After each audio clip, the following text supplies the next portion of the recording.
Con el encuentro de Tulcán, la Comisión Ocasional de Enmiendas ha desarrollado 96 reuniones con la ciudadanía como parte de su agenda de diálogos en territorio. Esta metodología ha permitido a la mesa recorrer ya el 67% del territorio nacional y se anuncia que los comisionados reforzarán su trabajo para cubrir el 100% de lo planificado, para lo cual se prevé que en este trimestre se efectúen diálogos en la región insular y con los ecuatorianos residentes en el exterior a través de videoconferencias. Hasta el momento se ha avanzado el 34% de la Amazonía, el 80% de la sierra y el 100% de la costa, y en octubre iniciará la sistematización de todos los aportes ciudadanos. Ese es el tema de nuestra primera entrevista de hoy. Verónica Arias, ingeniera en Administración de Empresas, asambleísta de Loja por el movimiento ARE, vicepresidenta de la Comisión de Enmienda Constitucional, integrante del Consejo de Administración Legislativa CAL. Asambleísta Arias, bienvenida a la televisión legislativa, qué gusto que nos acompañe. Gracias, Belkis. Saludos, Fabricio, a todos los amigos televidentes. Un poco más allá de las cifras evidenciadas durante la presentación de esta entrevista, que por cierto son importantes por esta cobertura que ha dado la Comisión en Territorio, ¿cuál es la lectura que manejan ustedes como integrantes de esta mesa legislativa de todo este proceso de socialización que ya ha abarcado varios meses? Bueno, la Comisión de Enmiendas Constitucionales, desde que se integró como una comisión ocasional aquí en la Asamblea Nacional, ha tenido como bandera permanente el diálogo, de tal manera que en el año que la Constitución nos permite realizar ambos debates, hemos optado por realizar este proceso de socialización, este proceso de reflexión participativa con la ciudadanía, de tal manera que el debate no se lo realice única y exclusivamente al interno de la Asamblea Nacional, sino que también podamos llevar este debate a los ciudadanos, y así se ha venido haciendo. De tal manera que en este mes tenemos ya alrededor del 65% del territorio nacional en el cual ya hemos conversado, hemos participado con la gente, hemos recibido también observaciones, hemos recibido también críticas por parte de ciertos sectores que están en desacuerdo con una u otra enmienda constitucional. En ese sentido, yo creo que esto ha permitido enriquecer aún más el debate, porque contrariamente a lo que dicen ciertos sectores de oposición, no se trata de una reunión de militantes del movimiento oficialista o de simpatizantes del gobierno nacional, sino que hemos dado la posibilidad de que todos los sectores se pronuncien, incluidos aquellos que están en contra de la enmienda constitucional, y eso ha permitido enriquecer el debate y permitirá luego, cuando ya tengamos que sistematizar todas las observaciones recogidas en estos diálogos, tener mejores textos para poder presentar, para poder realizar el informe para el segundo debate y ponerlo ya en consideración el Pleno de la Asamblea Nacional. Ahora, estamos en un momento político muy particular, más allá de que aquellas manifestaciones de protesta que de alguna manera sirvieron de precedente a la visita del Papa Francisco han bajado notablemente su intensidad. Estamos hablando de una jornada de movilizaciones para el próximo 13 de agosto organizada por el FUD, a la cual se han adherido algunas organizaciones como la CONAIE. Entre otras cosas, y parte de la plataforma de lucha que estos sectores han señalado, consta el no aprobar el proyecto de enmiendas constitucionales. Yo hablaba justamente que probablemente lo que ocurre el 13 de agosto para algunos podría tener pronóstico reservado, pero podría ser la antesala de lo que podría pasar entre los meses de noviembre, diciembre y enero, cuando la comisión se reúna, apruebe el informe para segundo debate y máximo en enero el Pleno de la Asamblea proceda a tomar una decisión sobre este tema. ¿Qué lectura tiene a propósito de la coyuntura, asambleísta Arias? Yo creo, Fabricio, que el blanco de todas estas movilizaciones es precisamente la propuesta de enmienda a la Constitución de la República. ¿Sobre el tema de reelección? ¿O la integralidad de la propuesta? El blanco de todo esto ha sido la enmienda al artículo 114 de la Constitución que habla sobre la reelección. Y estas movilizaciones apuntan específicamente a esta enmienda constitucional. Ahora, creo que la Asamblea Nacional no es la instancia a la cual le tengan que solicitar el llamar a una consulta popular o el archivar la enmienda constitucional, porque los legisladores recibimos un dictamen, una orden de la Corte Constitucional, en el cual se señala que la vía por la cual se debe modificar la Constitución de la República es a través de una enmienda vía parlamentaria.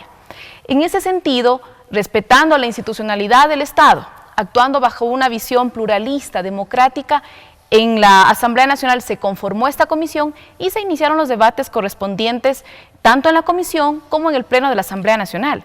Entonces, cuando antes pedíamos respeto a la institucionalidad del Estado, ahora estamos en contra de que se respeten los dictámenes de las instituciones establecidas en la Constitución de la República. Usted lo que está diciendo entonces es, no cabe que determinados sectores pidan que la Asamblea deje de lado el trámite de este proyecto.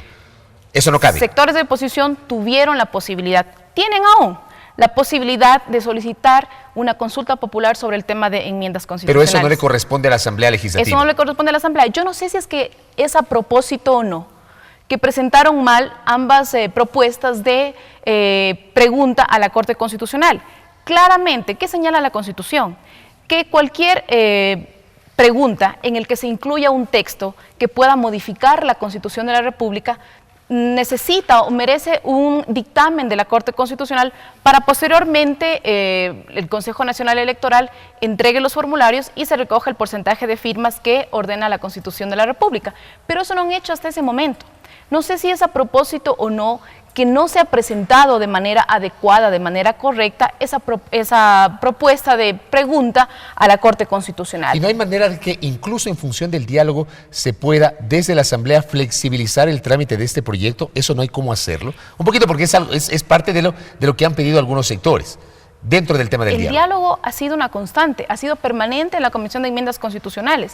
Muchos sectores señalan que la enmienda constitucional será aprobada tal como está establecido en el dictamen de la Corte Constitucional, pero no tendría sentido que realicemos estas socializaciones, estas jornadas de socialización o estos diálogos permanentes con la ciudadanía si es que no vamos a topar una sola coma del dictamen que vino de la Corte Constitucional.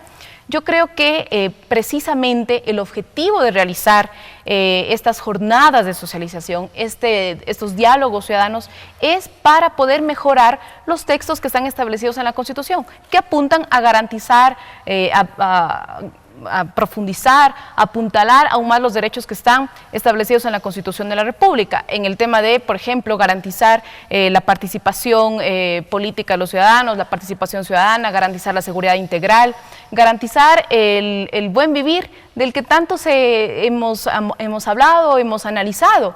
Existen también, yo creo que otras enmiendas que son fundamentales, es el tema laboral, el tema de las Fuerzas Armadas, que han sido dialogados, que han sido analizados, reflexionados profundamente con la ciudadanía, pero yo no me puedo adelantar a señalar cuáles enmiendas pueden recibir un ajuste, porque eso corresponderá en el mes de octubre o noviembre, cuando discutamos este paquete ya en la comisión con la sistematización de todas las observaciones recogidas de estos diálogos. Ni cuáles eventualmente podrían ser excluidas ya de este proyecto, porque esa también era una posibilidad, que ciertos elementos de pronto puedan ser eliminados ya del trámite y que no sean tratados finalmente en el Pleno cuando se ha conocido el informe aquí. Así es, pueden ser eliminadas ciertas enmiendas constitucionales, pueden ser otras modificadas, otras quedarán tal como llegaron a la Asamblea Nacional, así es, tal como aprobó la Corte Constitucional en su dictamen, pero yo creo que sería muy prematuro adelantarme en este momento a hablar cuáles serían las enmiendas que pueden recibir esos ajustes o cuáles quedarían fuera de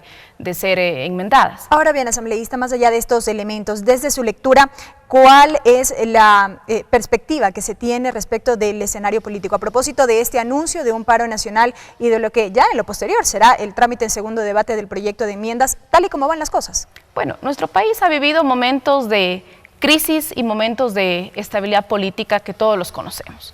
Yo creo que ejemplos concretos los podemos evidenciar a partir del año 2000, cuando cayó el presidente Yamil Maguad.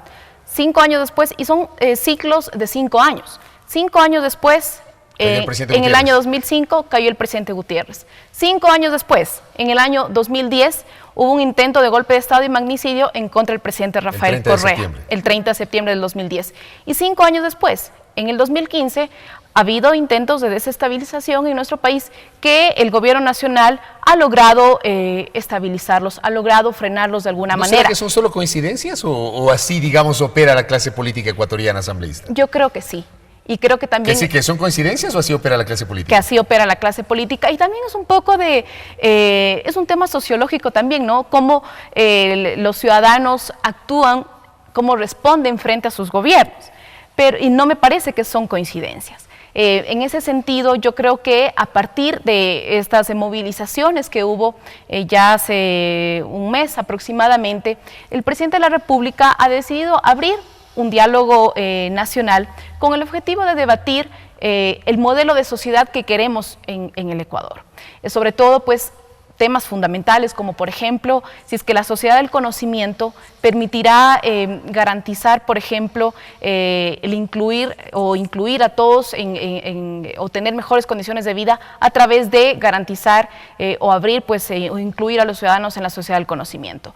Por ejemplo, si queremos impuestos redistributivos, si queremos impuestos progresivos, si queremos que la obra pública continúe. Son temas que serán analizados en este diálogo nacional, pero yo creo también que el diálogo no ha sido, pues, que en este momento el presidente de la República ha decidido abrir un diálogo nacional. El diálogo nacional ha sido el sello fundacional del gobierno nacional. Desde que inició el gobierno presidido por Rafael Correa, ha sido una constante, ha sido permanente el diálogo. Entonces no es que ahorita se les ocurre dialogar con los ciudadanos, ha sido permanente con sectores empresariales, organizaciones sociales, campesinas, industriales, con estudiantes, con los profesores, con los trabajadores. Ha sido una constante en el gobierno, su sello fundacional, de tal manera que las leyes que se han construido en la Asamblea también han recibido el aporte de los ciudadanos, consultas prelegislativas realizadas, socializaciones realizadas previo a la aprobación y al debate aquí en la Asamblea Nacional. Pero también es necesario señalar que no se puede generar una sobreexpectativa del diálogo, ni realizar una tarima preelectoral o una tarima en el cual ciertos actores políticos reciban réditos de este diálogo nacional, porque habrán temas que luego puedan ser convertidos en leyes, en reformas legales o en políticas públicas, y otros temas que no podrán recibir o merecer un tratamiento en ese sentido. Entonces yo creo que la transparencia también es necesaria. Habrá temas que puedan ser incluidos y convertidos en políticas de Estado, y otros temas que necesitarán, pues, un tiempo adicional para ser analizados, para ser estudiados, y otros temas que sí, en el corto plazo podrán recibir resultados. Correcto, asambleísta, gracias por el tiempo, muy gentil. A ustedes, gracias. Verónica Arias, quien es integrante del Consejo de Administración Legislativa, así como también es legisladora por la provincia de Loja por el movimiento ARE, integrante de la Comisión Legislativa de Participación Ciudadana, ha comentado con nosotros, además de su representación como vicepresidenta de la Comisión Ocasional de Enmiendas Constitucionales, la coyuntura política, la construcción del tema vinculado a las enmiendas y obviamente la expectativa por el proceso de diálogo. Pausa.